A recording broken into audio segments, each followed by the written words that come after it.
níbi tọ́mọ Yorùbá ṣì ń mu pure water, níbi tọ́mọ Yorùbá ṣì ń struggle,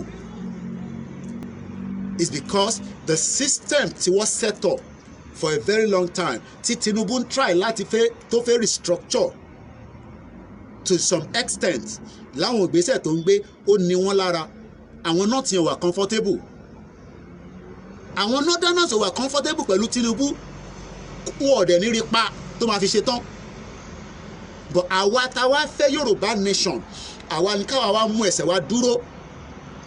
A máa lagimọ lórí ni, àní lagimọ lórí ni, àìtí mọ̀ because àìtí test ground. Tá a bá jáde la máa mọ tí Tinubu fẹ́ ṣe fún wa. Bóyá ó máa sọjú nù, ẹ fi wọ́n lẹ̀. And that is why àwọn Biafra, they are very concerned pé àwọn Yorùbá yìí tútù dákẹ́ o, àwọn ọmọ Yorùbá yóò sọ̀rọ̀ mọ́ o. Mo wà nínú space wọn láàárọ̀ yìí, and I told them we are still in the campaign. Lóòótọ́ a lè má jáde síta sí títì tá à ń pariwo Yorùbá nation now.